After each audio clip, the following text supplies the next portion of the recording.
अवधूत चिंतन श्री गुरुदेव दत्त. श्री स्वामी समर्थ. जय जय स्वामी समर्थ. स्वामी म्हणतात, बाळा, आज चुकूनही या व्हिडिओला, या संदेशाला दुर्लक्ष करू नकोस. आज तुझ्या मनात जे काही चाललं आहे ते आता सत्यामध्ये उतरणार आहे.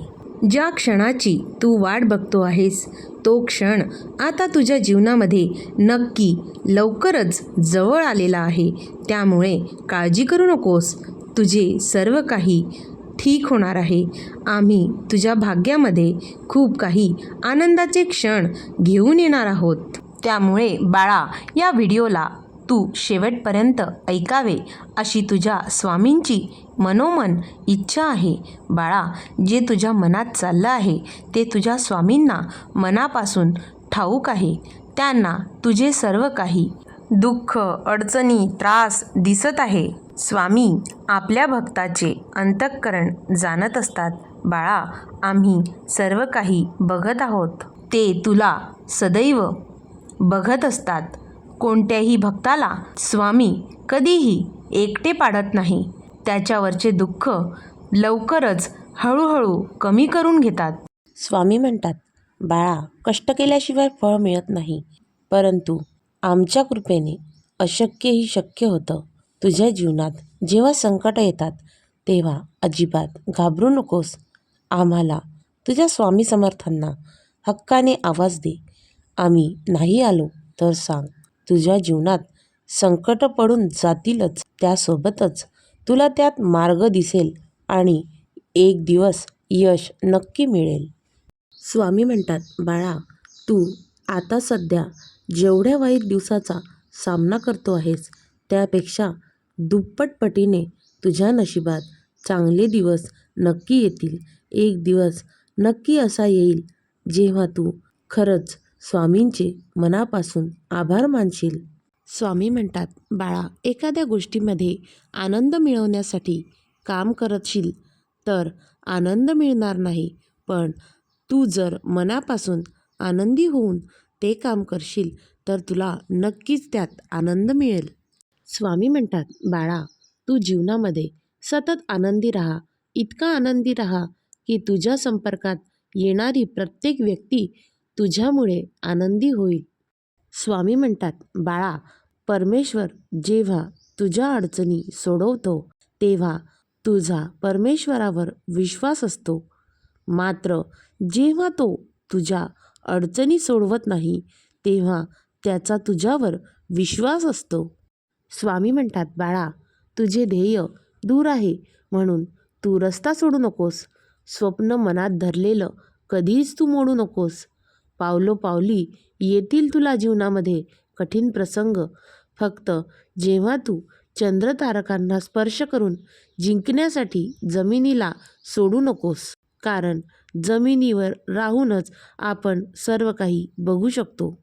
स्वामी म्हणतात, बाळा, जर तुला मेहनत करण्याची मनापासून आवड असेल तर तुला कोणतीही इच्छा पूर्ण होण्यास जास्त वेळ अजिबात लागणार नाही. स्वामी म्हणतात, जीवनात येणाऱ्या परीक्षांना घाबरू नकोस, कारण याच परीक्षा पास केल्याने तुला एक दिवस खूप चांगले आयुष्य मिळेल. स्वामी म्हणतात, जीवनामध्ये प्रत्येक सकाळ ही तुला काहीतरी नवीन करण्याची संधी देत असते. बाळा, लक्षात ठेव, ती संधी आम्हीच तुझ्यापर्यंत आणत असतो. तुला सांगत असतो, बाळा, उठ आणि परिश्रम घे, मेहनत कर, तू एक दिवस नक्की यशस्वी होशील.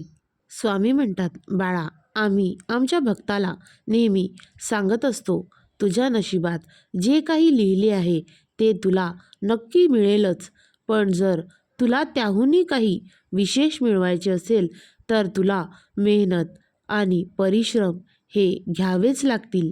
स्वामी म्हणतात, बाळा, ज्याप्रमाणे योग्य कर्म करणे आणि योग्य व्यक्तीची साथ असणे खूप जीवनामध्ये आवश्यक असते, त्याचप्रमाणे तुझे चांगले मन व चांगला स्वभाव हे दोन्हीही जीवनामध्ये आवश्यक असतात. बाळा, चांगल्या मनाने काही नाती जुळतात आणि चांगल्या स्वभावाने ती नाती आयुष्यभर टिकतात. यात फक्त चांगला स्वभावच असणे आणि चांगले मन असणे आवश्यक आहे आणि कर्म तर योग्यच करावे. स्वामी म्हणतात, बाळा, आयुष्यामध्ये तुला जर जास्त सुख मिळाले तर मागे वळून बघ. मी तुझ्या पाठीशी सदैव उभा असेन. दुःखामध्ये मागे वळून बघू नको, कारण तेव्हा तुझे स्वामी मागे नाही तर तुझ्या सोबत उभे असतील. स्वामी म्हणतात, बाळा, तुझ्या आयुष्यामध्ये खूप लोक येत असतील आणि काही लोक तुला सुख आणि आशीर्वाद घेऊन येत असतील आणि काही लोक तुला कडवट अनुभव आणि शिकवण देण्यासाठी येत असतील आणि त्या अनुभवातून तू एक दिवस शिकतो आणि मोठा व्यक्ती होतो. त्या गोष्टी जीवनामध्ये आवश्यक असणे खूप महत्त्वाचे आहे. स्वामी म्हणतात, बाळा, जीवनामध्ये तुला जे काही मिळवायचे असेल त्यासाठी परिश्रम घे आणि ते साध्य होईपर्यंत खूप सारा संयम ठेव. तुझे मन डगमगू देऊ नकोस. आमच्यावरचा विश्वास सदैव असाच ठेव. एक दिवस तुला नक्की यशस्वी होताना आम्हाला तुला बघायचे आहे. स्वामी म्हणतात, बाळा, जर नशीब काही चांगले देणार असेल तर त्याची सुरुवात कठीण गोष्टीने होत असते आणि नशीब जर काही अप्रतिम देणार असेल तर त्याची सुरुवात अशक्य गोष्टीने होते आणि अशक्य ही शक्य तुझे स्वामी करतातच. स्वामी म्हणतात, प्रत्येक गोष्ट तुझ्या मनासारखी घडेलच असे होत नाही. कधीकधी तुझ्या मनासारखी गोष्ट घडायला काही वेळ लागतो. सगळी स्वप्न पूर्ण होतीलच असे नाही. काही स्वप्न पूर्ण व्हायला वेळ लागतो. बाळा, स्वप्न पूर्ण करण्यासाठी, ध्येय पूर्ण करण्यासाठी तुला विशिष्ट गोष्ट साध्य करण्यासाठी मेहनत करावी लागेल, संयम बाळगावा लागेल. त्यातूनच पुढे तू एक गोष्ट शिकत जाशील, ती म्हणजे जीवनात येणारे चढ उतार तुला एक दिवस यशस्वी होण्याकरिता प्रवृत्त करतील आणि तू नक्कीच तुझे ध्येय साध्य करशील. स्वामी म्हणतात, माझ्या प्रिय बाळा, तुझ्या मनाशी जोडलेल्या प्रत्येक नात्याला कोणत्याही नावाची गरज नसते, कारण न सांगता जुळणाऱ्या नात्यांची परिभाषा काही वेगळी असते. बाळा, आमच्यावर विश्वास ठेव. आम्ही कोणतीही गोष्ट तुझ्या जीवनामध्ये करण्यासाठी काहीतरी विशेष तथ्य त्यामागे असते. जेव्हा तू कोणासाठी काही चांगले करत असतो तेव्हा तुझ्यासाठी देखील नक्कीच कुठेतरी काही चांगले घडत असते. कारण ज्या हाताने तू चांगले कार्य करतो त्याच्याच दुसऱ्या हाताने तुला त्या चांगल्या कार्याचे चांगलेच फळ तुझ्या पदरात नक्की येते. स्वामी म्हणतात, बाळा, फक्त स्वतःचा विचार करणारे लोक फार थोड्या काळासाठी प्रगती करत असतात, परंतु जे सगळ्यांचा विचार करतात त्यांची प्रगती कायम सदैव होत राहत असते. बाळा, माझ्यामुळे तुम्ही नाही तर तुमच्यामुळे मी आहे, ही वृत्ती ठेवा. तुझ्या जीवनात बघ किती माणसे तुझ्याशी जोडली जातील.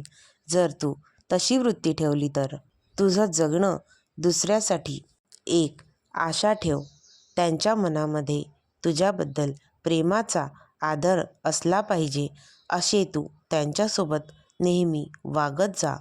कोणत्याही नात्यामध्ये, कोणत्याही मैत्रीमध्ये आदर आणि सन्मान असेल तर ते नातं आयुष्यभर टिकतं आणि त्याला कुठल्याही प्रकारची नजर लागत नाही. आयुष्यभर एकमेकांची साथ देतात. अवधूत चिंतन श्री गुरुदेव दत्त. श्री स्वामी समर्थ. जय जय स्वामी समर्थ. अवधूत चिंतन श्री गुरुदेव दत्त. श्री स्वामी समर्थ. जय जय स्वामी समर्थ. श्री स्वामी समर्थ. जय जय स्वामी समर्थ. श्री स्वामी समर्थ. जय जय स्वामी समर्थ. श्री स्वामी समर्थ. जय जय स्वामी समर्थ. श्री स्वामी समर्थ. जय जय स्वामी समर्थ. श्री स्वामी समर्थ. जय जय स्वामी समर्थ. श्री स्वामी समर्थ. जय जय स्वामी समर्थ. श्री स्वामी समर्थ. जय जय स्वामी समर्थ. श्री स्वामी समर्थ. जय जय स्वामी समर्थ. श्री स्वामी समर्थ. जय जय स्वामी समर्थ. श्री स्वामी समर्थ. जय जय स्वामी समर्थ.